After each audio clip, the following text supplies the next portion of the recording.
짧은 건 지워야지. 자, 오늘 할 거 한 명밖에 없으니까 조금 좀 줄여서 할게. 지난 시간에 요거 두 개는 했었어요. 기억나지?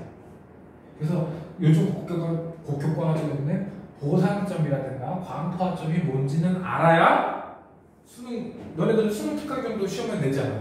내신에. 그러니까 무슨 의미인지 알게 돼. 둘 다 환경이 생명체한테 영향을 주는 거기 때문에 작용의 예라고 했어. 작용이 뭐였지? 환경이 생명체한테 영향을 주면 뭐라고? 작용. 생명체가 환경을 바꾸면 반작용. 이렇게 얘기했어. 요것도 마찬가지. 수심에 따라 빛의 파장이 달라져. 그래갖고 번성하는 애들이 달라. 환경 때문에 번성하는 애들이 달라. 환경이 생명체한테 영향을 줬으니까 작용의 예가 돼. 그 다음에 이거 가끔 시험 나오면 아주 골 때리는 문제가 되는데 기억을 하셔야 돼요. 이게 하루의 길이라고 보자. 여기 딱 어떤 시간이 있어. 어떤 시간이. 이 밤보다 이쪽이 밤이야. 이게 밤. 이게 밤이고 이쪽이 낮이라고 치잖아. 이때 꽃이 피면은 개화를 하면은 낮이 낀데 꽃이 핀 거죠. 이거를 장일식물이라고 했었습니다. 장일, 낮이 길 때 꽃 피는 생물이라는 뜻이에요. 그러면 개화를 안 하면 단일식물이라는 뜻이에요. 근데 반대로 어떤 임계 시간보다 낀 밤을 가지는데 이때 개화를 안 하는 놈이 장일식물이 되는 거고 개화를 하면 단일식물이 된다라고 인식을 하고 있었어요. 그런데 어떤 임계 시간이 있는데 여기가 밤 요만큼 빛을 주고 요만큼을 다시 밤으로 놨어. 그랬더니 개화하는 놈이 누가 개화를 했느냐? 장일식물이 개화를 했어요. 누가 개화했다고? 왜 그러냐 봤더니 사실 밤이 이거보다 길어 안 길어? 밤 전체가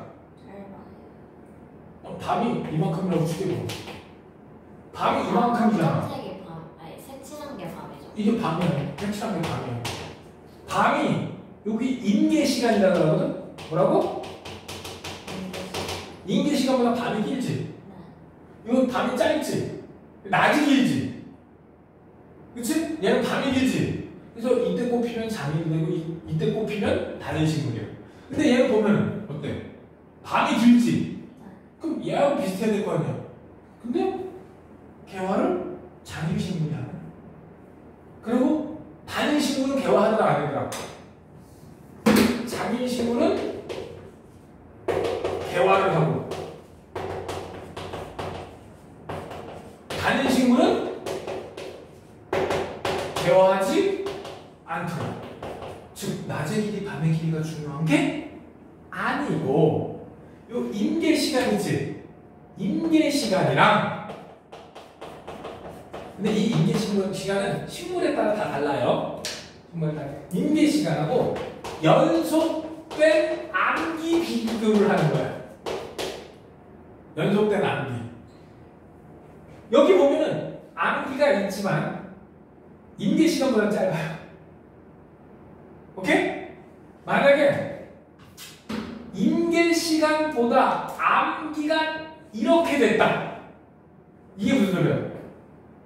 임계 시간이 길고 연속 암기가 짧다. 바로 이 경우가 되는 거야. 여기 누가 된다고? 여기 되는 거야. 그럼 반대로 임계 시간이 암기보다 짧으면 뭐가 되는 거야? 임계 시간이 이게 되는 거야. 그럼 요거는 뭐가 될까? 임기 시간이 암기보다 길게 되죠? 요 경우가 되는 겁니다. 오케이? 그래서 사실은 낮의 길이 밤의 길이 자체가 중요한 게 아니라 식물별로 있는 임계 시간하고 연속된 암기 길이 있지. 그거를 비교해서 장일식물과 단일식물로 구분을 해야 됩니다. 오케이? 거기다 이제 낮의 길이가 길어지느냐 짧아지느냐도 묘소가 돼요. 그러니까 이렇게 며칠을 비교했을 때 점점 길어지느냐 점점 짧아지느냐 식물이 그거를 안다 그러네. 이런 걸 광주기성 뭐 이런 식으로 얘기를 해요. 일주 시간에 따라 개화 시기가 결정된다. 그래서 임계 시간, 개화에 필요한 최소한 임계 시간이 낮의 길이가 중요한 게 아니라 연속된 밤이 중요한 거야. 뭐가 중요하다고? 연속된 밤. 이거 가운데 빛 비쳤지? 그러니까 밤이 연속되지 않았다고 착각하고 꽃을 안 피우는 거야. 오케이? 그래서 여기서는 요 개념을 알아야 돼. 요 개념. 그냥 낮과 밤이 누가 더 깊긴 해가 중요한 게 아니라 임계 시간하고 연속 암기를 비교할 줄 알아야 된다. 결국 꽃이 필지 말지가 뭐에 대해서 결정났어? 임계 시간. 밤의 길이. 그치? 환경에 의해 결정하죠. 이것도 작용의 예가 되는 겁니다. 요즘은 이거 시험에 잘 나오지는 않더라. 그 다음 온도에 따른 뭐에 따른? 여기서 다른 건 필요 없고 북극여우와 사막여우 두 개만 기억하세요. 여기 붉은 여우가 우리나라도 저 붉은 여우 계열이거든. 우리나라도 온대지방이잖아. 그래서 요런 건데 얘는 시험에 잘 안 나. 영국 여우가 이렇게 생겼대. 근데 북극여우하고 사막여우를 딱 비교해봐. 일단 귀때기 모양을 보세요. 북극여우 귀가 어때? 사막여우는 추운 동네는 말단이 커지잖아? 끝부분이 커지면 열을 많이 느껴요. 그래서 요거는 뭘 보냐? 부피분의 뭐분의? 표면적 비율을 봐요. 표면적 비율이 큰 새끼면은 더운 지역이야. 왜? 조금만 움직여도 열 나잖아. 빨리 열을 배출해야 돼. 근데 추운 데서 열 많이 뺏기면 어떻게 돼? 얼어 뒤져요. 그래서 추운 데 있는 애들은 이 비율을 어떻게 낮춰야 되지? 그래서 몸집이 커져. 몸집이 커지면 표면적 비율이 상대적으로 줄어들어요. 그래서 몸집은 크고 말단 부분은 동글동글해져. 동그라지면 표면적이 작아지거든. 그래서 귀때기가 작고 동글동글해요.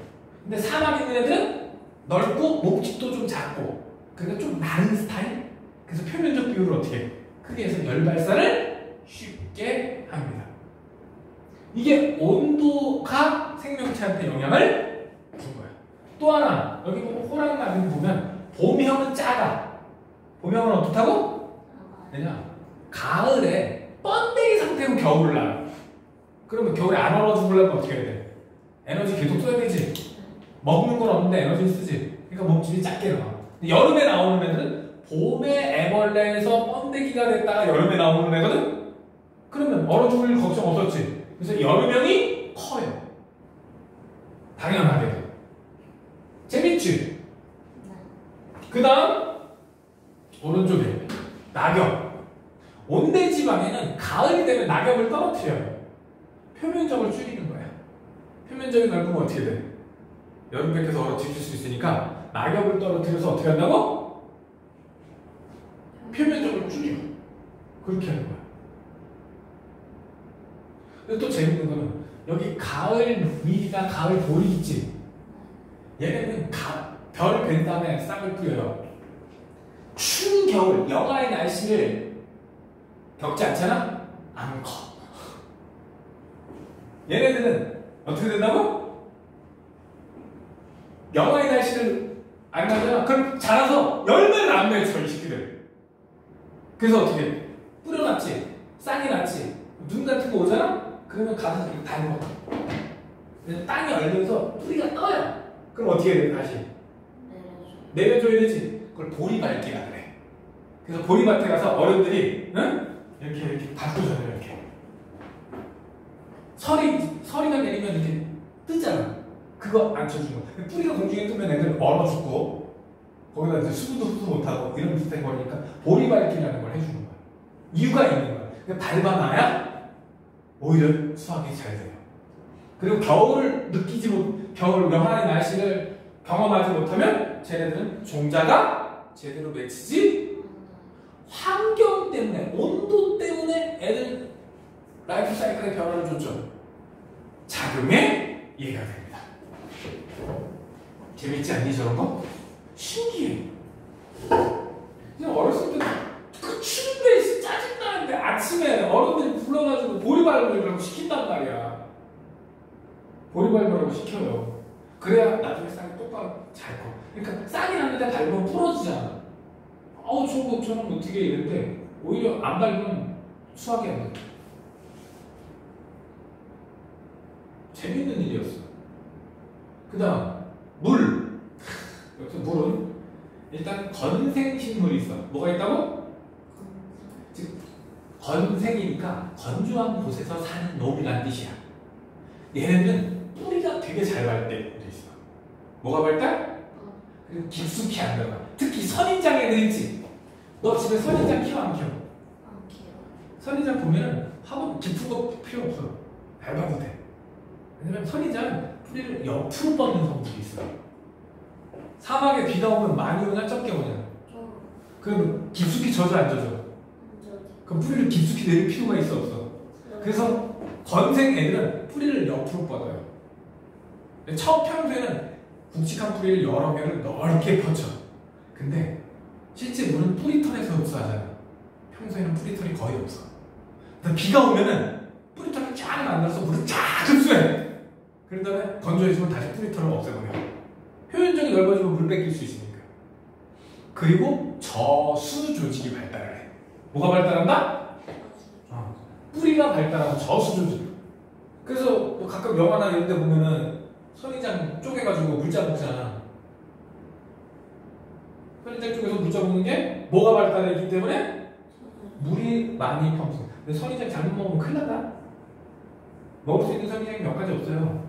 특히 왜 저기 미국 서부에 보면 이렇게 생긴 선인장이지 얘네들 먹으면 죽어. 독 있어갖고 토하고 설사하고. 야 그거 먹었다 토하고 설사하면 탈수증으로 죽지. 그래서 그건 먹으면 안 된다고요. 먹을 수 있는 게 동그란 선인장하고 납작한 선인장인지 이렇게 한두 종류밖에 없대. 아무거나 먹으면 큰일 난다고요. 바오밥 나무도 봐. 엄청 두껍죠.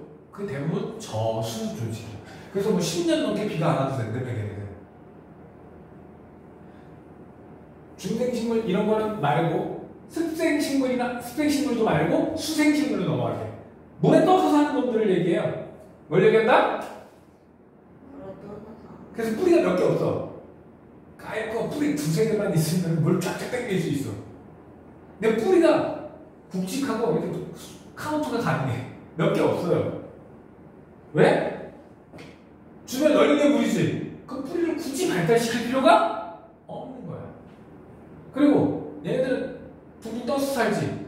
그래서 통기 조직이 발달해. 물에 떠 있어야 되니까. 불에업자 보면 이파리 중간 부분에 툭 불어난 공기주머니 있지. 그런 식으로 물에 둥둥 떠서 살아야 되니까. 역시 환경 때문에. 뭐 때문에? 작용에 얘가 돼.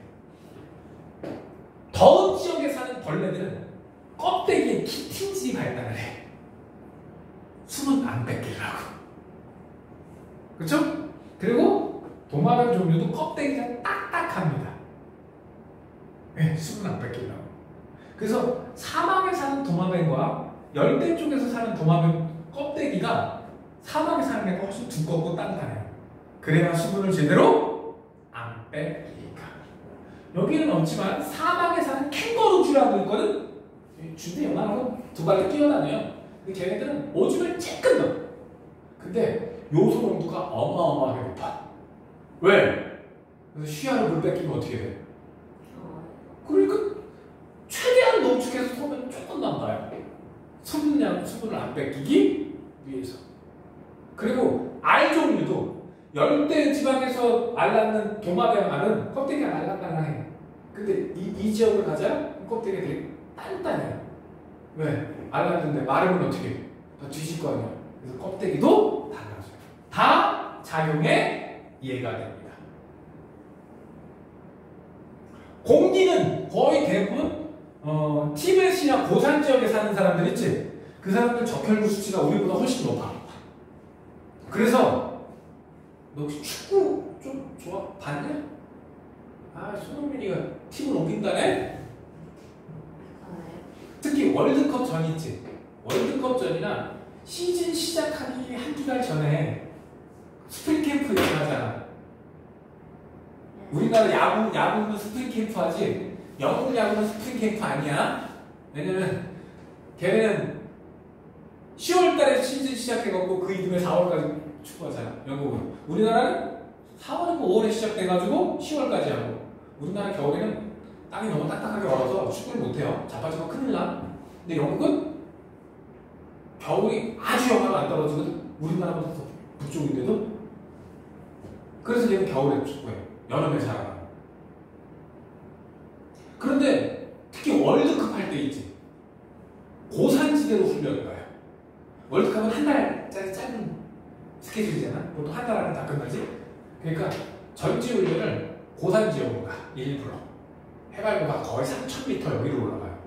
거기서 한 2주에서 3주 살잖아? 그러면 처음에는 움직이기도 힘들어. 산소 부족. 산소가 부족해서 숨쉬기도 좀 곤란하고 조금만 움직여도 더 거의 죽으려고. 근데 그냥 오래 지나자 적혈구 숫자가 늘어나.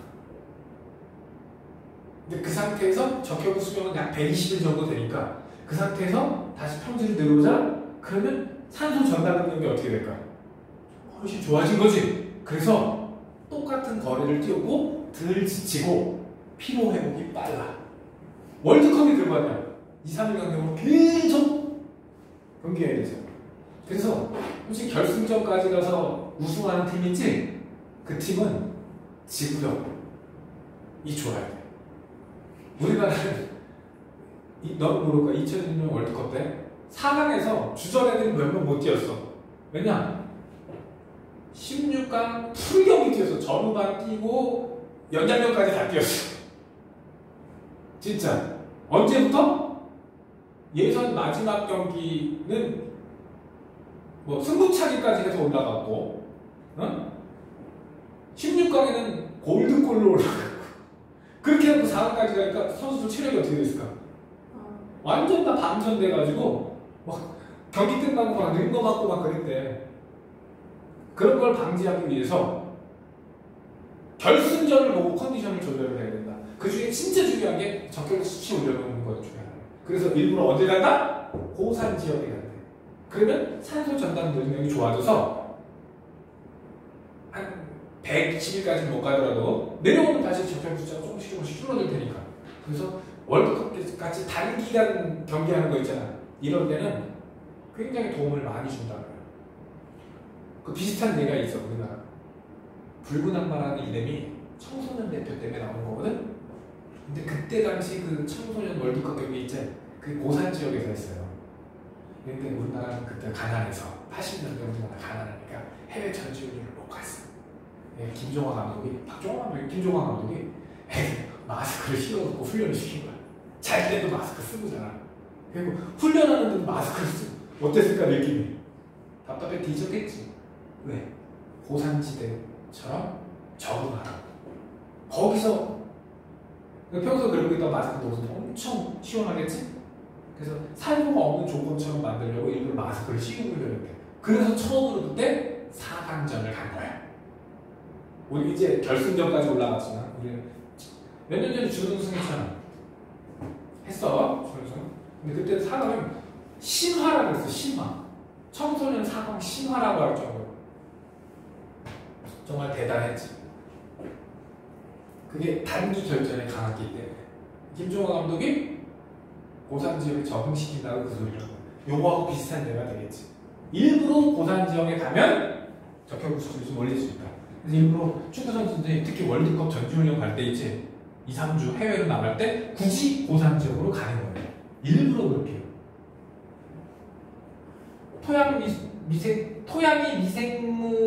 토양이 생물에 영향을 미친대.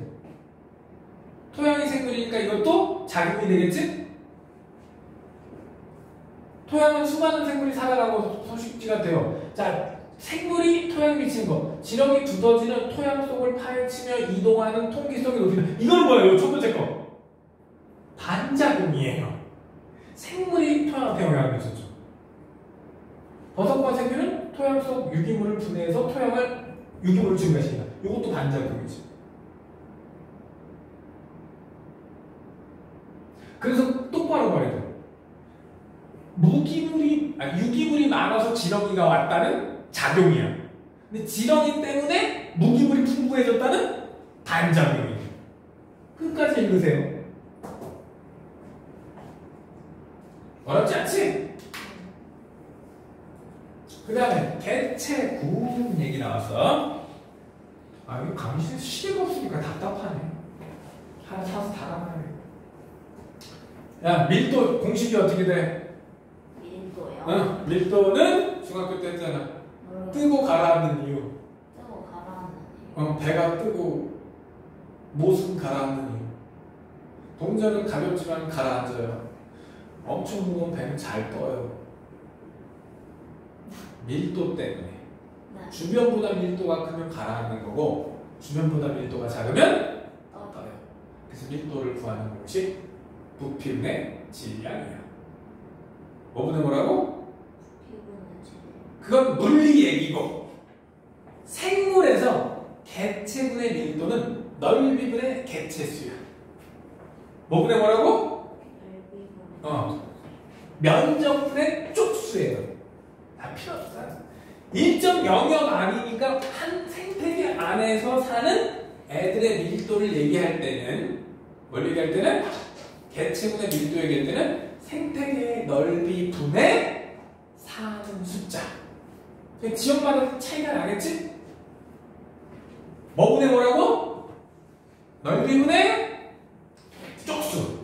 그런데 넓이가 똑같다라는 얘기를 하면 그럼 뭐가 똑같지? 그 개체수가 곧 밀도의 비율이 되는 거야. 오케이? 당연한 거 아니겠어? 자, 그러면 개체수의 밀도는 언제 늘어날까? 태어날 때. 새끼가 태어나면 개체수 밀도 늘어나겠죠? 그리고 옆 동네보다 이 동네가 살기 편하네. 옆 동네에서 들어오는 케이스. 그러면 우리 동네 넓이는 변하지 않지만 옆 동네에서 들어오거나 여기서 태어나면 쪽수가 증가하겠죠? 근데 줄어들면 뒤지거나 혹은 이 동네 못 살 동네야. 이출이라고 해. 이출. 이사 온 거, 이사 간 거. 처음 들었죠? 이출이라는 단어. 전입은 알아? 이사 오면 사람 전입한다 그러지. 전입, 전출이라고 그러지. 비슷한 얘기야. 근데 그건 사람한테 쓰는 말이고 이건 동물들한테 이입, 이출 이렇게 씁니다. 언제 늘어날지 언제 줄어들지 간단하죠? 밀도는 어떻게 계산한다고?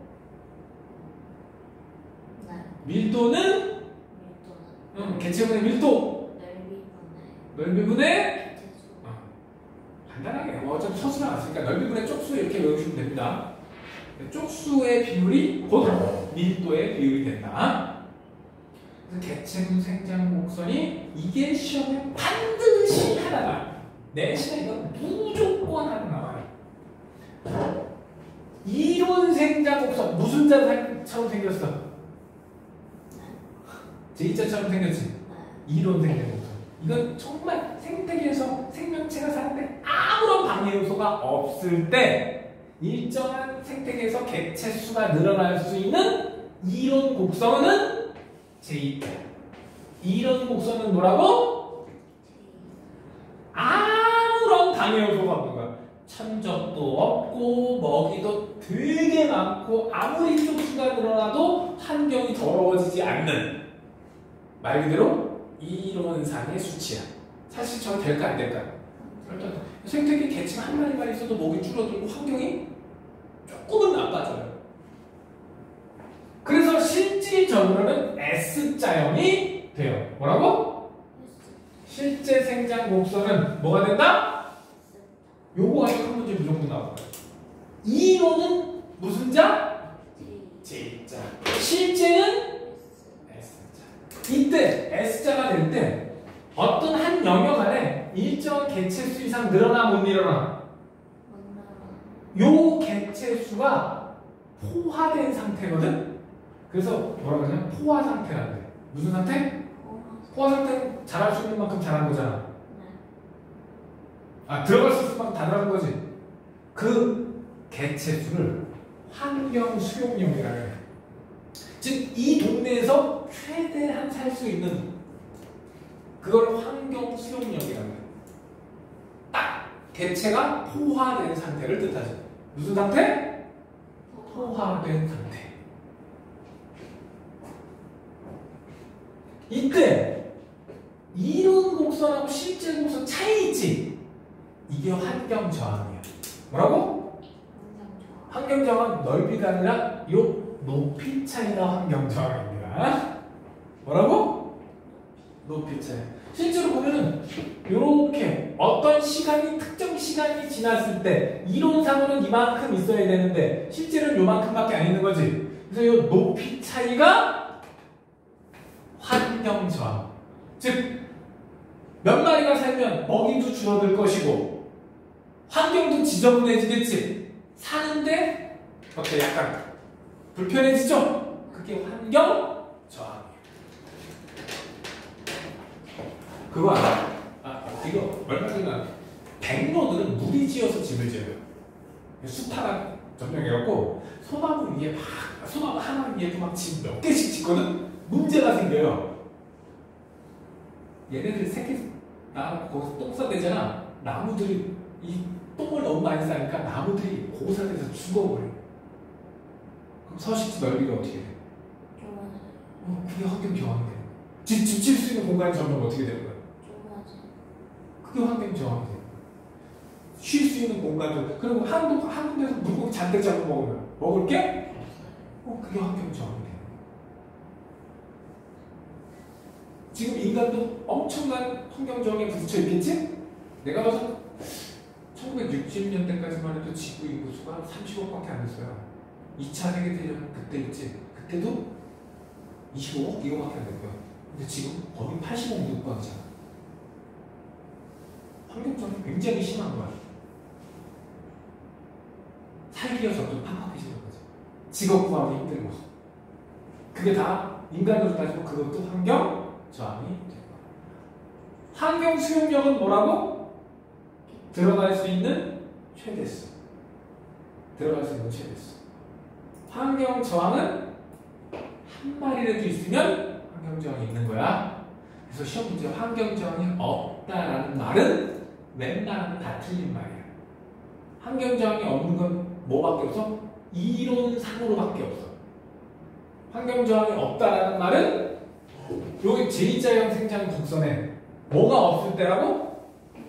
그게 환경 저항이 없을 때. 근데 실제로는 환경 저항이 없을 수가 없어. 개체수가 한 마리만 돼도 환경 저항은 생기는 거야. 실제로는. 그래서 보통 틀린 문제하고 나와요. 환경 저항이 없다라고. 웬만하면 다 틀린 말이다. 모의고사에서 참 자주 나왔던 말이야. 그래서. 왜 그러는지. 그래서 이론 곡선, 실질 곡선, 환경 저항이 뭔지, 환경 수용력이 뭔지 단어를 정확히 하셔야 돼. 요거 가지고 보통 쉬운 문제 하나를 막 줍니다. 그럼 여기서 환경 수용력이 얼마야? 수용력이요? 환경 수용력이 얼마야? 240. 그래, 240마리가 수용력. 그래서 대충 약간 S자형 보이죠? 그래서 어느 지점이건 환경 저항은 혐오가 이런 식으로 커요. 보면은 되게 동글동글하고 무슨 감자에 새끼 감자 붙어 있는 것 같은 느낌 그렇게 들어요. 되게 동글동글하고 귀여워. 한꺼번에 뭐 몇 개씩 이렇게 동글동글하게 붙어 있더라고. 나야 뭐 요즘이 아니지만 옛날 대학원 다닐 때는 현미경 엄청 많이 봤으니까.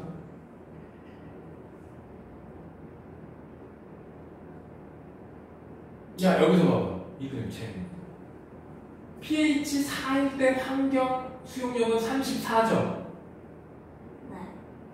5일 때는 대충 한 58 이상이 되겠지? 계속 증가했으니까. 7일 때는 35야. 그러면 pH 5일 때하고 pH 7일 때 누가 환경 저항이 큰 거야? 5일 때랑 7일 때 중에 누가 환경 저항이 큰 거야?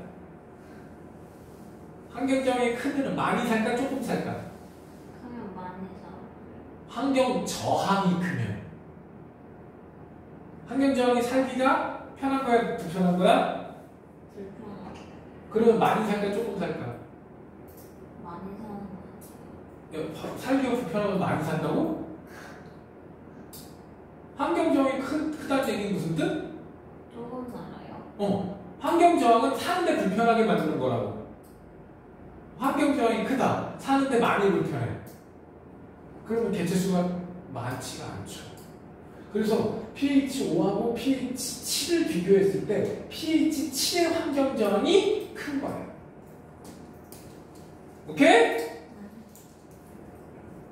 여기서 4하고 7을 비교했는데 pH 4와 7에서는 아니다. 4와 7은 비슷하네.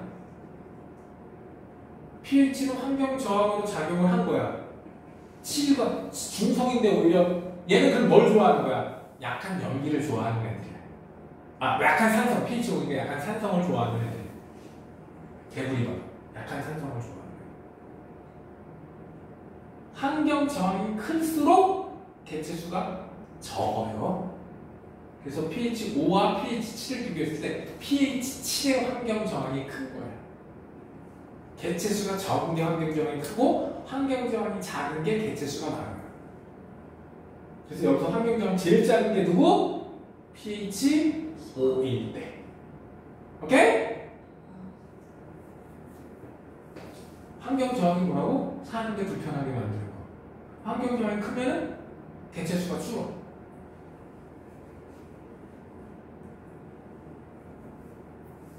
뭐 내용 사실 별거 아니잖아.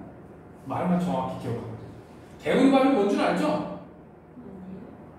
개구리밥을 몰라요? 얘 엄청 빨리 늘어나는데 개구리 물에 동동동 따는 요만한 것은 크로마같이 생겼어요. 생긴 거는 물에 특히 녹조하고 헷갈리면 안 돼. 녹조는 아니고 물에 이렇게 클로바인데 조그만 클로바처럼 생겼는데 얘네가 무선생식으로 분열을 해요. 그래서 번식 속도가 어마무시. 오늘로 한 칸만큼 있었는데 내일은 한 5칸 되고 모래를 꽉 채우고 그래요. 진짜 햇빛만 잘 비추면 어마어마하게 빨리 불어나요. 여기 보면 pH 5에서 제일 컸으니까 숫자 늘어나는 거 며칠 사이에 엄청 빨리 늘어나지. 처음에 한 6개 가지고 시작했는데 이렇게 빨리 늘어나.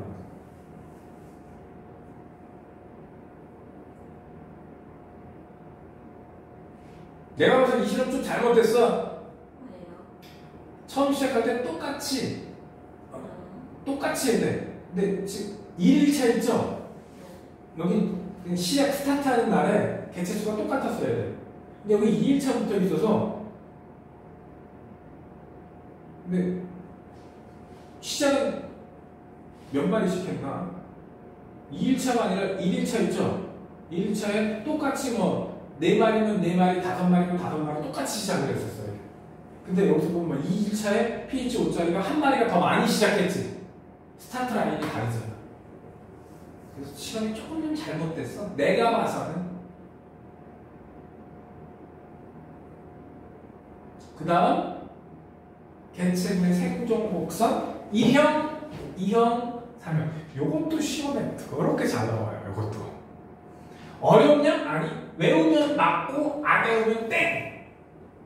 그래서 1형이 있고 2형이 있고 3형인데 1형은 어렸을 때 잘 안 죽어.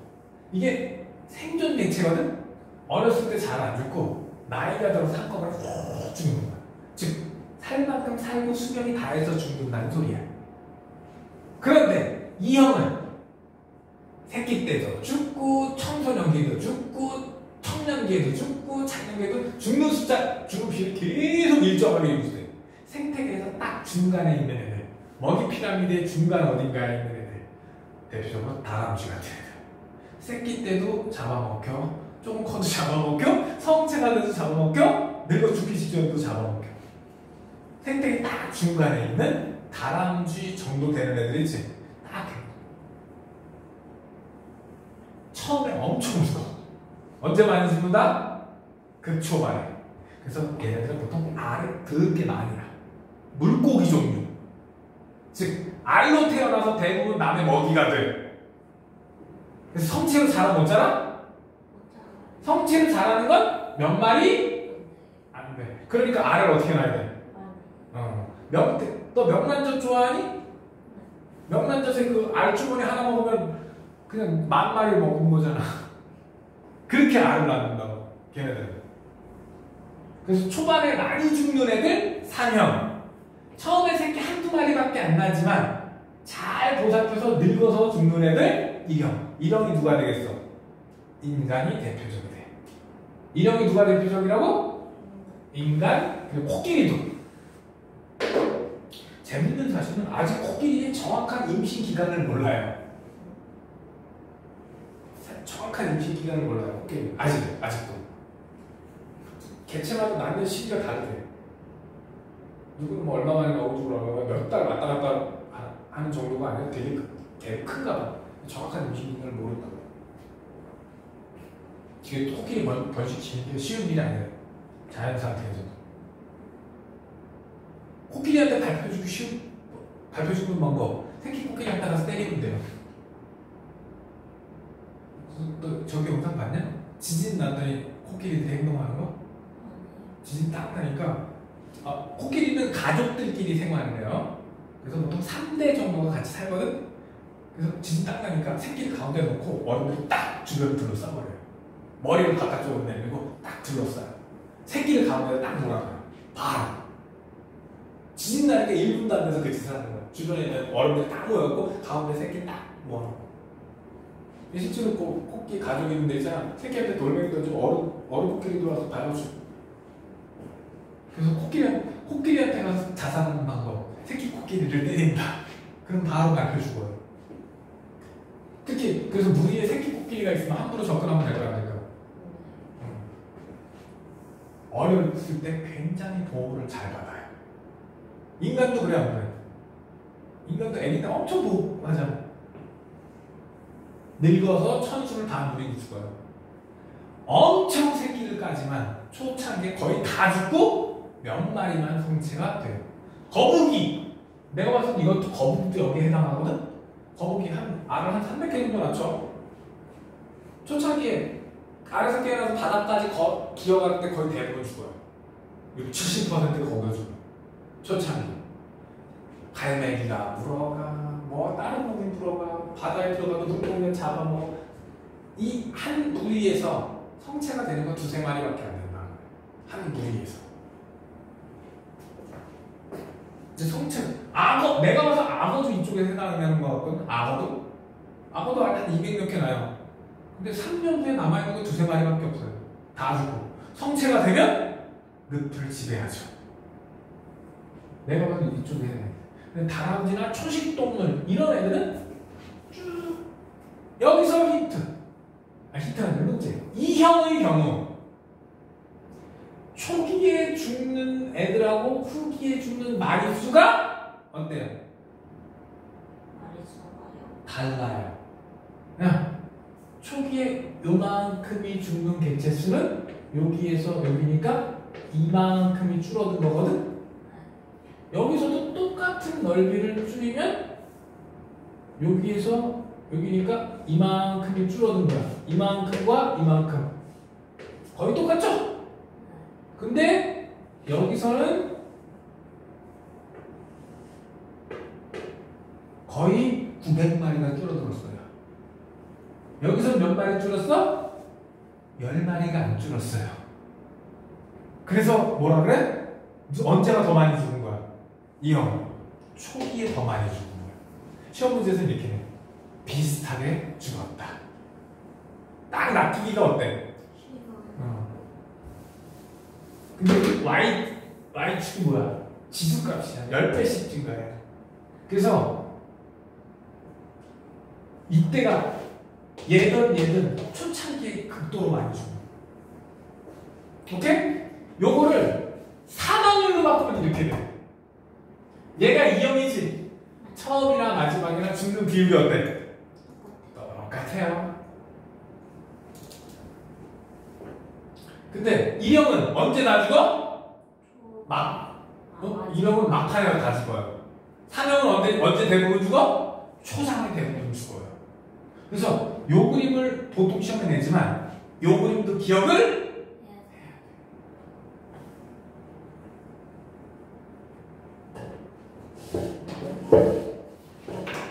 그래도 재밌지? 그래서 1형에 해당하는 거 누구누구? 사람이랑 코끼리. 보통 새끼를 한두 마리 낳지만 새끼 때 보고 되게 잘하는데 대부분 늙어집니다. 3형은 알로 이빨이 나놓고 초창기 왕창 죽고 몇 마리 성체가 못 된다. 토끼. 알이 낳는 종류들이 몇 형이다? 3형이다. 쉽지? 여기는 뭐 개체군의 연령 피라미드. 이거 초등학교 4월 시간에 한번 나오지 않니? 기억나? 발전형. 왜냐? 시간이 지나면 얘네들이 어떻게 돼? 위로 이렇게 올라오겠죠? 그러면 전체 개체 수가 늘어나요. 그래서 발전형. 얘는 안정형. 시간이 지나도 어때? 비슷하죠? 그러니까 개체 수가 유지되는 거. 이거는 시간이 지나면 이만큼이 없어지겠죠? 우리나라가 딱 이거죠. 일본이 10년 전에 이미 이렇게 들어갔고요. 우리나라는 일본을 보통 한 10에서 15년 후에 따라가는 것 같아요. 솔직히 2000년 초반에 뭐 이런 일이 많았거든. 농촌에 일본 가면 농촌이 비어 텅텅 비고 농촌에 60 이상 할아버지밖에 없다. 우리나라가 지금 딱 그렇잖아. 선생님이 초등학교 때 동네 반장을 할 때 우리 동네 꼬맹이들이 70명 정도 됐었어요. 초등학생 1, 2, 3, 4, 5, 6학년 다 합치면 한 학년에 못해도 대여섯 명, 많으면 10서너 명 이렇게 됐었다고. 동갑내기들이 없다?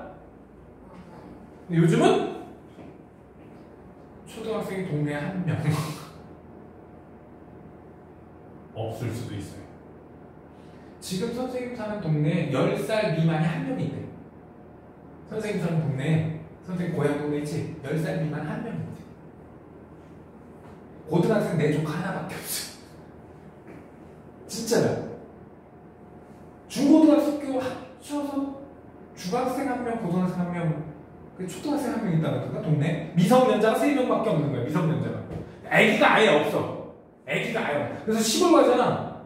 그럼 분유하고 기저귀가 없어 마트에. 일개 면에 애기가 한 명이야. 그러면 기저귀 사러 시내까지 나가야 돼. 버스 타고 1시간 넘게 나가서 시내까지 나가. 면 안에 기저귀 차거나 분유 먹어야 될 애기가 한 명밖에 없는 상황 막 이렇게 먹거든요. 선생님 조카가 초등학교 입학할 때 17명 입학했대요. 그 선생님 동네만한 게 그 주변에 30몇 개가 있거든. 그 30몇 개 동네에서 17명. 근데 초등학교 때 또 7명이 6명이나 7명 장악하고 중학교는 11명 올라갔대.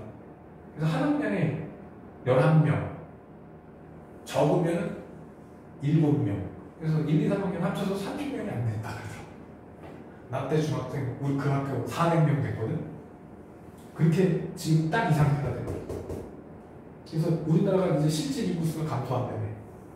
네. 죽어서 나가는 사람이 태어나는 숫자보다 많아져. 이게 세태예요. 그래서 돈을 1년에 조 단위로 쏟아부어서 어떻게 하고 있어? 애기 낳으라고 광고하고 있잖아. 근데 낳으라고 광고만 낳았나?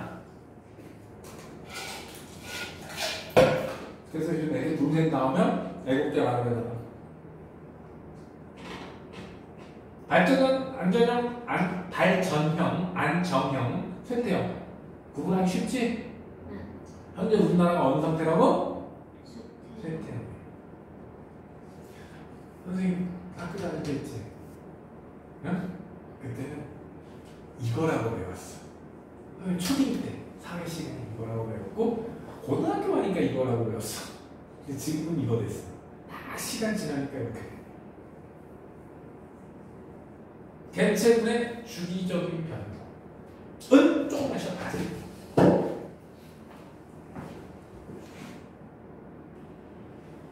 계절에 따른 개체군의 주기적 변동. 계절에 따른이라고 그랬지. 이래서 이걸 두 가지로 나눠. 단주기와 장주기. 뭐와 뭐로 나눈다고? 단주기, 짧은 주기와 장주기로 나눠요. 단주기는 대부분 온도 때문에 변해. 뭐 때문에? 그러니까 계절에 따른 주기적 변동은 단주기에 해당해. 뭐에 해당한다고? 단주기에 해당해. 그래서 요 돌말의 주기적 변동 그래프를 이해하고 있어야 돼요. 이거 외우는 건 바보 같은 짓이야. 이 복잡한 그래프 일일이 다 외울래? 잘 보면 돌만의 개체수가 이 파란 그래프거든?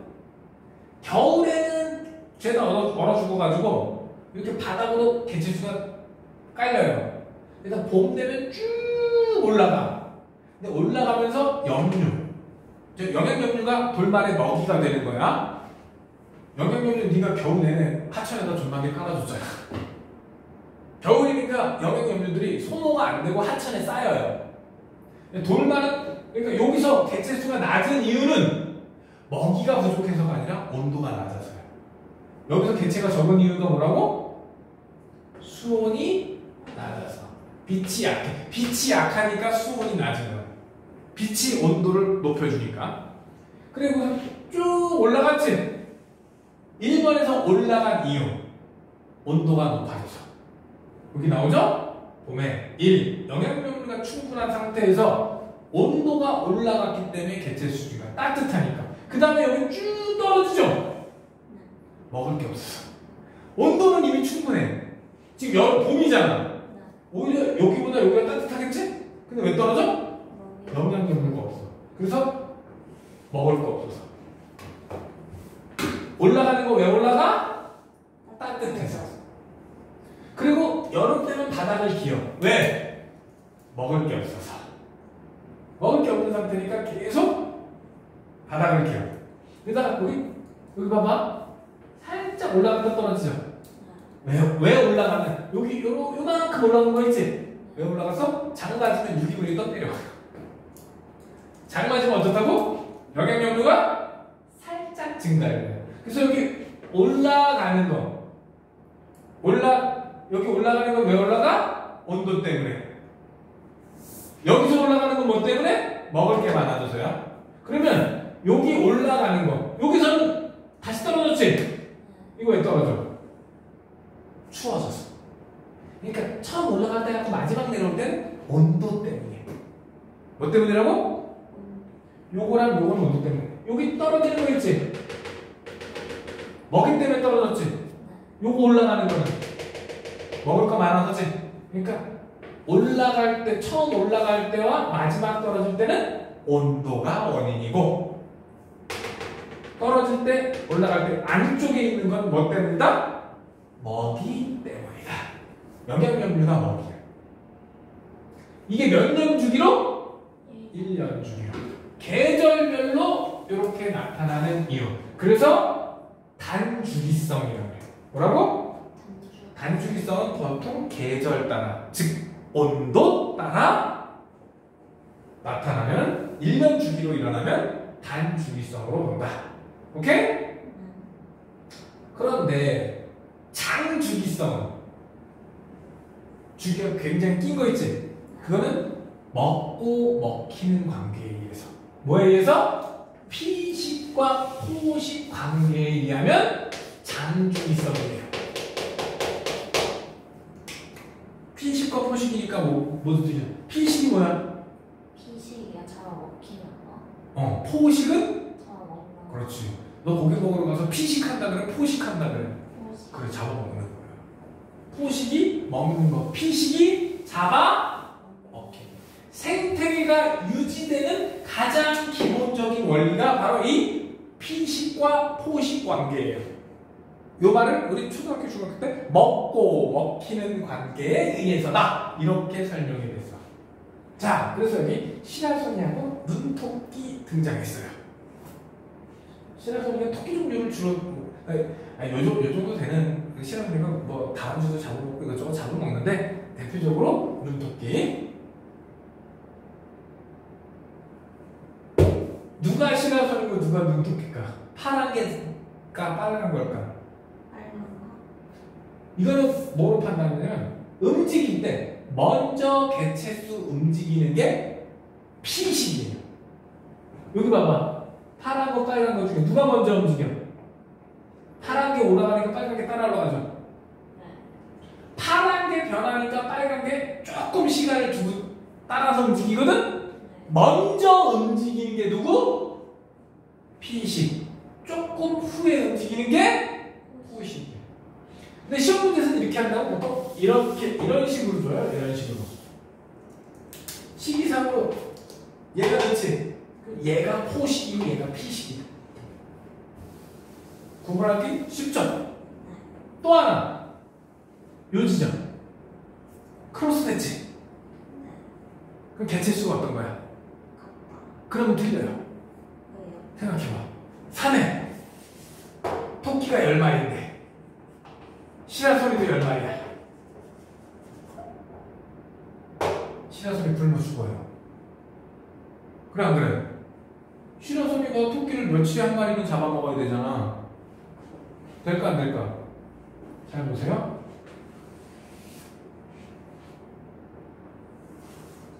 여기 곱하기 1000. 다닐 수가 없대. 10배 이상 차이 나죠?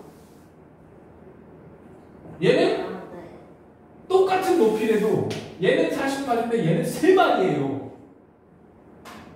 똑같은 높이래도. 근데 곱하기 1000마리라고 그러는데 시라소리가 이렇게 많나?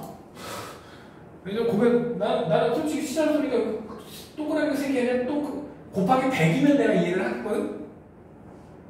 그러면 100마리당 한 마리 꼴이니까 뭐 며칠에 한 마리씩 잡아먹어도 토끼는 1년에 3번 내지 4번 새끼를 까거든? 한 번에 5-6마리씩은 새끼를 까고 그러면 토끼 개체수 유지가 되겠죠. 근데 30마리당 하나면 토끼가 1년에 새끼를 까봐봤자 10마리당 한 마리 꼴이면 시라소리가 1년에 10마리만 넣고 버틸 수 있나? 그치? 그래서 여기 동그라미가 하나 너무 많이 표시가 된 게 아닌가 하는 의심이 자꾸 되네. 근데 여기서 중요한 거는 X 이쪽 축의 숫자와 이쪽 축의 숫자가 어떻다? 달라. 그래서 높이가 똑같더라도 개체수가 같다라는 말은 틀린 말이야. 그거 시험에 여러 번 나왔어요. 함정이 아주 제대로 타지? 이게 뭐 어려운 게 아니라 알면 푸는 거고 모르면 못 푸는 거야. 이게 교차가 돼서 숫자가 똑같아 보이지만 X축, 이 토끼는 왼쪽 눈금으로 읽는 거고 시라소는 오른쪽 눈금으로 읽는 거라서 높이가 같더라도 개체수가 같은 것은 오케이? 재밌지? 요즘은 이렇게 이거 뺑뺑이 돌리는 거 보이죠? 이걸로부터 많이 돼요. 눈토끼의 개체수가 증가하면 눈토끼를 잡아먹는 시라소니가 먹을 게 많아서 증가해. 너무 많이 잡아먹지? 그럼 어떻게 해? 토끼 숫자가 줄겠지? 토끼 숫자가 줄면 시라소니도 새끼를 적게 낳고 시라소니 숫자도 줄어들어요. 시라소니 숫자 그러니까 포식자가 없어졌지? 그러니까 또 새끼를 또 많이 까서 덜 잡아먹히잖아. 그리고 많이 잡아먹히면 토끼들이 보통 새끼를 많이 낳아요. 근데 시라소니가 줄었으니까 토끼 숫자가 잡아먹히는 게 적으니까 개체수 늘어나지. 그럼 다시 시라소니 숫자가 늘어나. 그래서 돌고 도는 거야. 그래서 오르락 내리락 개체수가 반복하는 거야. 근데 이게 보통 10년 정도 주기로 일어나는 거지. 대충 몇 년 정도? 그래서 장주기성이라. 1년 안쪽에 죽이면 단주기. 이렇게 10년 먹고 먹히는 관계에 의해 조절되면 10년 정도 걸립니다. 그 다음 개체군 내 상호작용. 뭐라고? 개체군 내니까 개체군이 뭐였지? 개체군이요. 같은 종. 그러니까 사람끼리 싸우는 거야. 끼리끼리 싸우는 거. 누구끼리 싸워? 같은 종끼리. 그게 개체군 내야. 그 첫 번째가 터스야. 뭐라고? 터스의 가장 대표적인 거. 똥개도 지네 동네에서 50% 먹고 들어간다. 그게 누구끼리 얘기야? 개끼리야. 개하고 사람이 아니라. 오케이? 깡패들끼리. 같은 종끼리잖아. 깍두기들끼리. 까치. 씨발 이 새끼 존나 깡패야. 까치 완전 깡패야. 까치 한 10마리 뭉치면 매도 좋잖아요. 거짓말 안 해. 까치가 얘 깡패야. 깡패. 동네 깡패야. 진짜 싸나워 이 새끼들. 근데 지네들끼리, 그러니까 텃새는 같은 종끼리 싸우는 거야. 텃새는 누구끼리라고? 가장 시험에 나오는 게 은어가 시험에 제일 많이 나와. 은어는 여기는 내 영역이야. 여기 내 나와봐야 다른 놈 오지마. 보통 돌멩이 한 마리를 딱 기준으로 그 주변을 자기 영역으로 삼고 다른 놈이 못 들어오게 만들어요. 언제 딱 들어오냐? 암컷이 알날 때 있지. 그때 잠깐 들어오게 하고 나머지 때는 못 들어오게 해요. 그러면 은어 낚시를 합니다. 한 마리 잡히잖아? 그럼 그 자리에서는 안 잡혀요. 왜? 야, 요거 딱 잡혔어. 그럼 여기다 낚싯대 들여봤자 있어 없어? 없어. 다른 놈이 개체가 들어올 수 있는 충분한 시간을 준 다음에 다시 낚싯대를 들여야 돼요. 은어 낚시할 때는 어떻게? 금면 따라서 물을 쭉 흘러내렸다가 당겼다가 쭉 흘러내렸다가 넓은 영역을 발이 돌아다니게 만들어요. 왜? 물고기 어딘지 알아 몰라? 왜? 근데 은어는 그 영역 안에서 노는 애들이라 한 마리 잡고 나면 낚시방을 다른 데다 해야 돼. 텃새. 뭐라고? 텃새. 이래야 이런 경쟁을 해야 개체수가 너무 많아지는 거를 피하고 쓸데없는 먹이 경쟁이나 이런 걸 피할 수가 있어요. 영역 하면 순위제.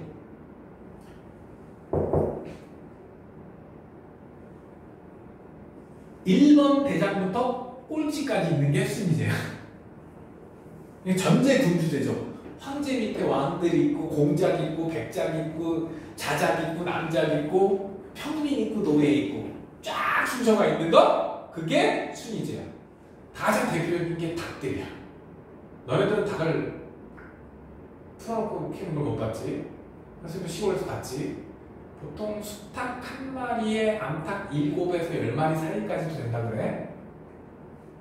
그러면 수탉이 먼저 밥 먹기 전에 암탉이 먼저 모기통에 배를 박잖아? 그럼 수탉이 막 쪄서 지나가게 돼요. 그래서 딱 보면 머리통에 머리 와서 들이박는 순서 있지? 그 순서 보면 순서대로야. 함부로 가면 돼, 안 돼? 안 돼. 양도, 큰 풀양도 그렇대. 큰 풀양도 무리가 열맞으면 1등부터 10등까지 순위가 있어. 함부로 건너뛸 수 있을까, 없을까? 없어. 근데 솔직히 닭은 리더제이면서도 순위제예요. 수탉이 대장이지. 리더제는 입헌 군주제예요. 매니 황제가 있어. 그 밑에 만민은 평등해. 대장은 있지만, 뭔 있지만 나머지 애들은 순위가 없이 평등하는 거야. 근데 우리가 알고 있을 때 맨 앞에 있는 애가 대장인 줄 알지? 아니야. 처음 출발할 때는 그렇대요. 처음 출발할 거나 착륙할 때 있지. 그때는 대장이 인도를 한대. 나라가 중간중간 맨 앞에 앉으면 제일 힘들대. 그래서 순서를 이렇게 바꾼대요. 순서를 바꿨다가 다시 돌아왔다. 이것도 앞에 얘가 날다 참 이런 식으로 바꾸면서 날 때. 다 가장 대표적인 기록. 그리고 코끼리. 코끼리도 가장 나이 많은 무리에 보통 암컷이 리더를 한다면서 보통의 경우는 코끼리는 가족 생활 제이면서 리더제야. 근데 하이에나는 가족 생활 제이면서 순위제야. 그래서 하이에나는 무리의 대장이 암컷이야. 그래서 대장의 새끼들은 잘 먹고 잘 자거든. 근데 순위가 떨어지는 암컷의 새끼들은 잘못하면 굶어 죽어. 왜? 순서가 있으니까. 즉 어떤 동물이 하나에만 해당되는 게 아니고 두 가지 이상 동시에 가질 수도 있어요. 사회생활, 개미하고 벌 나오면 사회생활이라고 보면 돼. 개미하고 벌 나오면 뭐라고? 즉 하는 일이 분업화되어 있는 거야. 너 알죠? 일개미, 병정개미, 여왕개미 하는 일이 어떻다? 그리고 벌도 연령에 따라서 하는 일이 달라요.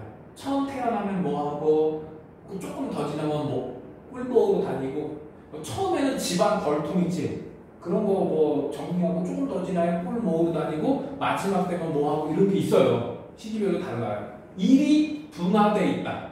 즉 역할이 정해져 있으면 사회생활제도야. 대표적으로 누구와 누구? 개미와 가족생활제. 사자는 가족생활이면서 리더제이기도 해요. 똑같은 게 누구야? 가족생활제이면서 리더제. 코끼리도 가족생활이면서 리더제라고 그랬지. 하이에나는 가족이지만 순위제이기도 하죠. 재밌죠? 다 같은 종류끼리 무리를 짓는 거죠. 그래서 종내 상호작용이에요. 개체 간 상호작용.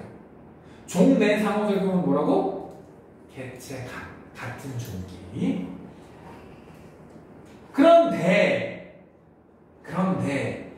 종간 상호작용이 있어요. 뭐가 있다고? 종간이면 다른 종끼리야. 종간이면 누구라고? 다른 종끼리야. 그냥 군집 내 상호작용이 있는 거야. 군집은 여러 개체 군이 모인 거죠. 오케이? 그래서 내가 뭐하고 헷갈리면 안 된다 그랬죠. 개체 군이라는 표현하고 군집이라는 단어 헷갈리면 안 된다 그랬지. 군집의 구성, 뭐 생산자, 소비자, 분해자예요. 군집의 구성이 어떻게 된다? 생산자, 소비자, 분해자. 먹이 그물이라는 게 있고 먹이 사슬이라는 게 있지. 먹이 그물은 뭐야? 한 줄이야. 먹이 사슬이 한 줄이야. 근데 생태계가 먹이 사슬이면 어떻게 될까? 굉장히 위태위태한 거야. 누구 하나 뒤집으면 어떻게 해? 위로 줄줄이 멸종이야. 그래서 이렇게 복잡한 걸 뭐라 그래? 먹이 그물이라 그래. 이 먹이 그물이 복잡하려면 생물의 종이 어때야 돼? 다양해. 즉 종 다양성이 높아야 된다. 뭐가 높아야 된다? 종 다양성이 높으면 먹이 그물이 복잡해져. 먹이 그물이 복잡할수록 안정적인 생태계다. 즉 종 다양성이 높으면 안정적인 생태계다. 오케이? 그래서 이런 말 생태적 지위라는 말이 나와. 생태적 지위. 즉 이 군집 안에서 내 위치가 어디쯤이냐. 그래서 첫째 먹이주의. 내가 1차 소비자인지 2차 소비자인지 3차 소비자인지 최종 소비자인지. 오케이? 인간은 어디에 해당해? 1차 소비자이기도 하지만 5, 6차 소비자이기도 하죠. 우리는 1차 소비자이기도 하고 2차 소비자이기도 하고 3차 소비자이기도 하고 4차 소비자이기도 하잖아. 우리는 풀도 뜯어먹고 고기도 먹고, 그치? 그런 게 먹이주의야. 먹이 사슬에서 어디를 차지하느냐. 그러니까 1차, 2차, 3차, 4차 소비자 따질 때 있지? 어디쯤에 해당하느냐. 공간주의는 내가 어디 사느냐. 이게 겹치면 경쟁을 하게 돼요. 이 겹치면 어떻게 된다고? 먹이가 겹치고 사는 곳이 겹쳐. 그러면 너 죽고 나 죽고 나 살자가 돼. 굉장히 경쟁이 어떨까? 치열해져요. 그래서 한마디로 생태적 지위가 겹칠수록 경쟁이 치열해요. 아까 그래서 어떻게 하는 거야? 떨어져서 사는 거야. 근데 여기서 얘기하는 거는 같은 종의 텃세가 아니라고 서로 다른 종끼리 먹이지위와 공간지위를 다투는 거예요. 그러면 뒤에 딱 나오는구나. 이거 뒤에 나오는 종간상호작용 뒤쪽에 나오겠다. 어디 갔어? 어디 갔어? 여기 있다. 분서가 돼. 아까 텃세는 여기 내 구역, 여기 네 구역, 이거였지? 같은 종끼리 떨어져서 사는 게 텃세야. 분서는 뭐야? 다른 종끼리야. 그래서 이건 새가 누구는 아래층에 살고 누구 위층에 살고, 물고기가 은어는 가운데 살고 피레미는 가세리에 살고, 이런 식으로 사는 지역을 종류에 따라서 나누어서 사는 거를 뭐라 그래? 분서 뭐하고 달라야 돼? 헷갈려야 돼? 헷갈리면 안 돼? 텃세랑 헷갈리면 안 돼. 텃세는 같은 종끼리 종내 상호작용이고, 얘는 종간 상호작용이야. 종내냐? 종간이냐. 정확하게 읽어야겠지? 근데 이거 하다 보면 재밌지 않냐? 말장난치는 거 보면. 그래서 생태적 지위에는 뭐와 뭐가 있다? 먹이지위와 공간지위가 있다. 이 정도는 암기를 기본으로 해두셔야겠죠? 근데 정확하게 이거가 딱 보면 생태적 지위가 겹치면 경쟁이 치열해진다. 그래서 어떻게 한다? 적당히 나누어 산다. 그거를 분서라고 한다. 그래야 쓸데없는 치고받고 전쟁을 방지할 수가 있겠지? 그래서 군집의 구조. 군집이니까 여러 종들의 집합이 군집이었지. 개체군은 같은 종들의 집합이었고, 군집은 여러 종의 집합이잖아. 그래서 군집의 구조는 일단 우점종. 이 생태계 안에서 제일 보통 쪽수가 많은, 정확하게 이렇게요. 대표할 수 있는 거. 뭐라고? 그래서 대표할 수 있는 종이 뭐냐? 중요치가 가장 높은 이런 뜻이 돼요. 뭐가 높다고? 그 중요치가 뭐냐면 오른쪽 페이지에 보면은 상대밀도, 상대빈도, 상대피도 있지? 요 숫자를 다 합친 숫자를 중요치라 그래요. 오케이? 그 중요치가 가장 높은 거, 오른쪽 페이지에 그 방향구 계산하는 거, 거기에서 중요치가 가장 높은 게 우점종이야. 보통은 개체수가 제일 많은 놈일 가능성이 커요. 희소종은 중요치가 가장 적은 거. 여기서 개체수가 가장 적다 그랬죠? 더 정확하게는 중요치가 적은 거야. 보통 개체수가 작은 놈이 이럴 확률도 커요. 근데 일반적으로 중요치로 따지는 거야. 뭐로 따진다고? 중요치가 낮은 놈이 희소종이 돼요.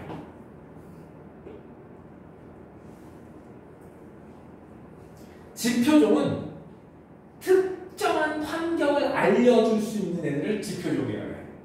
예를 들어서 까지가 산다? 이물 깨끗한 물이구나. 그러면 물의 상태를 알려주는 지표종이 되는 거야. 지표종은 무슨 뜻이라고? 환경의 정보를 알려주는 애들이 뭐야? 지표종. 그러니까 특정 환경에서만 살 수 있는 애들을 얘기해. 그래서 열무가 산다 이러면 일급수 막 이러잖아. 그게 지표종이야. 핵심종은 우점종은 아니야. 근데 그 생태계 유지에 아주 중요한 역할을 해주는 애들, 걔네들을 핵심종이라고 해. 대표적으로 호랭이가 그래요. 생태계의 어떤 놈, 가장 머리 피라미드의 꼭대기에 있는 애들이 보통 핵심종이래. 우점종은 아닌데 구조를 유지하기에 가장 중요한 역할을 하는 애들. 보통 누구라고? 최상위 포식자.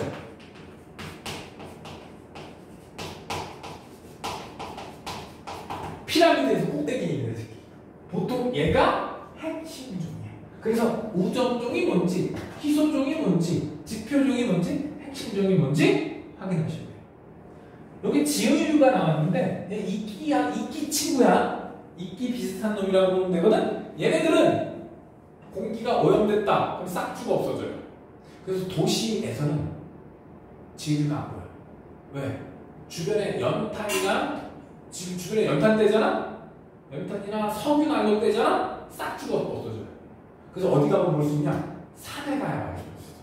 바위에 이끼는 아닌데 이렇게 무슨 코딱지같이 붙어있는 애들이 있어. 얇게 무슨 되게 얇게 붙어있는 애들. 이끼는 아닌 애들. 그게 지의류야. 지의류. 이끼하고 좀 비슷한 놈지. 에델바이스. 지표종. 산에. 어디서 피는 거? 알프스 그 산맥에 춥고 눈 오는 데서만 피는 거. 에델바이스.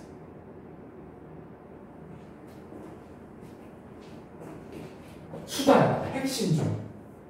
그 생태계를 유지할 때 보통 우리나라에서 수달이면 뭐 그 동네에서 최상위 포식자죠. 뭐. 수달 잡아먹는 애 있어? 삭 같은 거 있을래? 사기에 잡아먹을래? 싸우면 얘가 이길 것 같은데. 이게 수달 생각보다 졸라 귀엽게 생긴 놈이 졸라 난폭하다. 맨날 고기 이따시만 거 2마리씩 잡아먹자 맨날. 하루에 지 몸무게 3분의 1을 먹어야 된다. 그래서 수달이 산다라는 얘기는 무슨 소리일까? 물속에 먹을 게 그만큼 많다. 물고기가 풍부하다는 것이. 우리나라 한강에 수달들이 많아. 생각보다. 왜? 한강에서 요즘 낚시하는 사람 있냐? 있긴 있는데 별로 없어요. 그래서 보면은 요 근처 하천에 보면 잉어 돌아다니잖아. 누가 잡아가? 안 잡아가지. 그래서 요즘 우리나라 생태 하천에 수달이 좀 많이 돌아왔다 그래. 왜냐? 얘네들 입장에서 뭐야? 우리 천적은 없는데 물속에 먹을 게 널렸어. 그러니까 새끼 많이 갖고 돌아오는 거. 기타가 너무 많아지면 좀 안 좋을 텐데.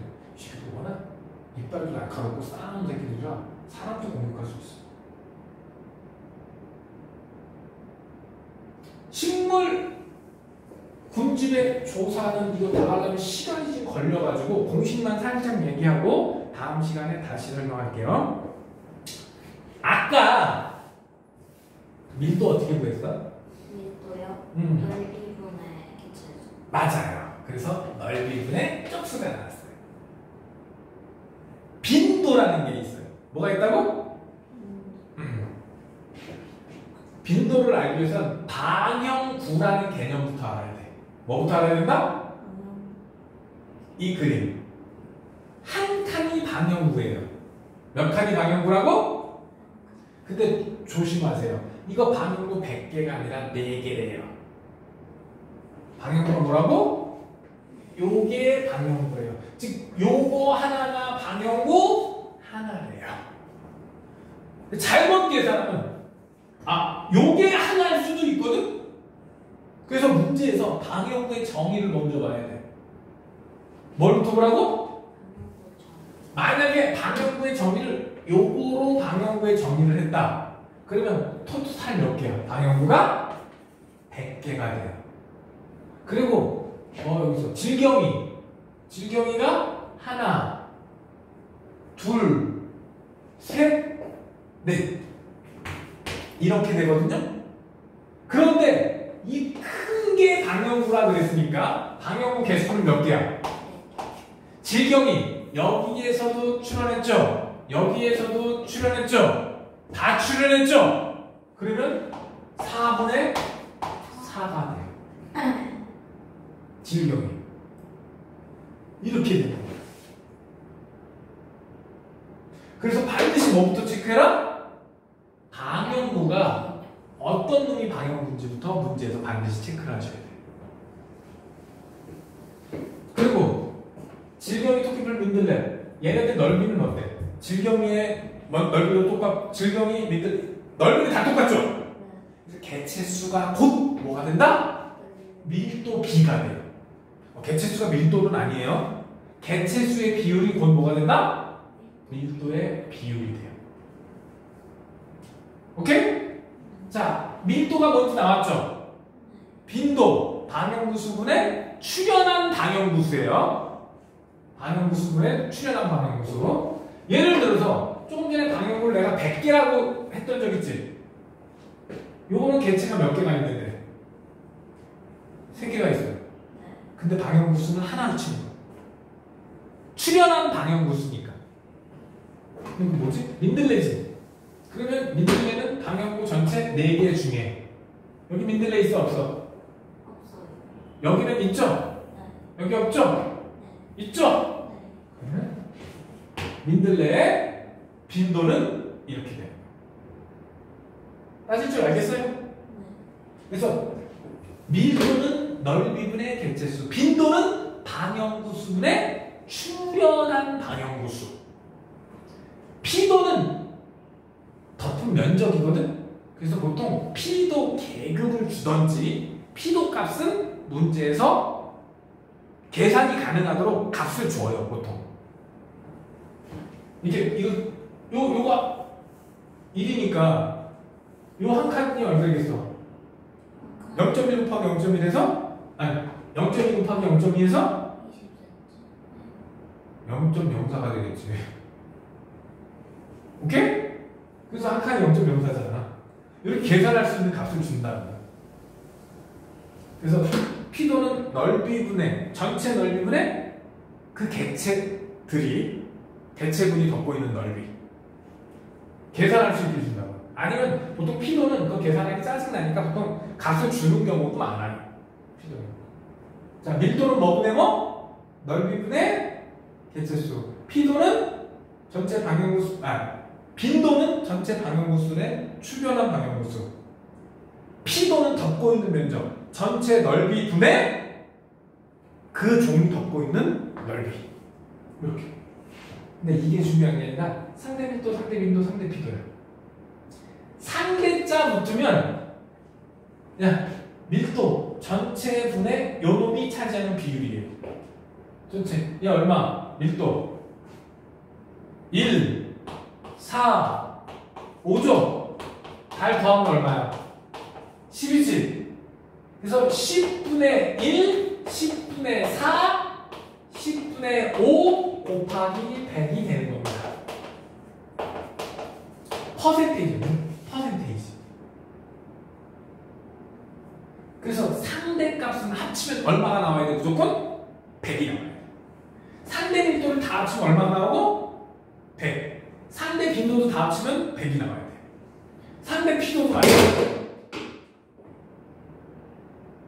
근데 개체수의 비율이 1, 4, 5죠. 그러니까 상대 밀도의 비율도 1, 4, 5. 100을 만들어주면 돼요. 그래서 뭘 구해야 돼? 빈도는 똑바로 구해야 돼. 빈도 비율 나오면 그대로 1, 1, 2분의 1이면 40, 40, 20 이렇게 나오겠지? 중요한 거예요. 곱하기 100. 퍼센테이지예요. 뭐라고? 퍼센테이지. 그래서 얘네들을 어떻게 하? 상대 밀도, 상대 빈도, 상대 피도를 다 구해서 요걸 다 더해. 그러면 10, 40, 12.5니까 62.5 이렇게 되겠지? 요게 중요치. 요거 62.5, 얘는 40, 40에 50이니까 130, 얘는 70에 107.5. 누가 제일 값이 커요? 얘가 우점종이야. 근데 개체수는 누가 더 많았지? 개체수요? 민들레가 더 많았잖아. 네.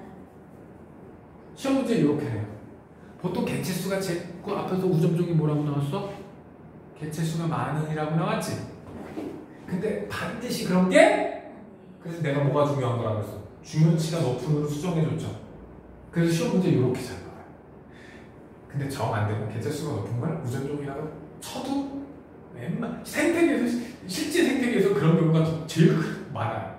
99% 이상. 근데 문제를 만들어야 되지. 그러니까 일부러 개체수가 제일 많은 놈이 아니라 두 번째로 많은 놈을 우점종으로 만들어주는 거야.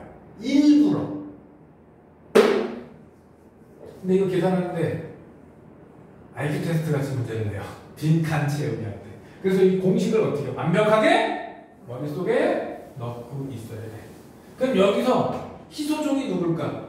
중요치가 가장 낮은 진경이가 희소종이 되는 겁니다. 공식이 어려워요?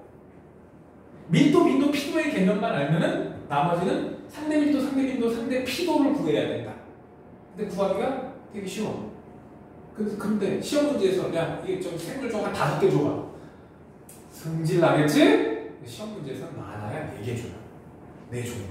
솔직히 5개 줘. 야 이거는 똑같은 계산을 여러 번 반복해야 돼. 그래 안 그래? 그래서 짜증이 나는 문제지. 그래서 보통 수행으로 이거 많이 봐요. 수행으로. 왜냐면 시험 문제를 풀려고 그러면 이게 1, 2 하려면 한 문제에 시간 너무 많이 투자해야 돼. 근데 수행에서는 요것만 가지고 시험 보면 어때? 수행 높이 아주 좋겠지. 그래서 수행 평가할 때 많이 나와. 혹시 나오면 도움을 요청해도 좋습니다.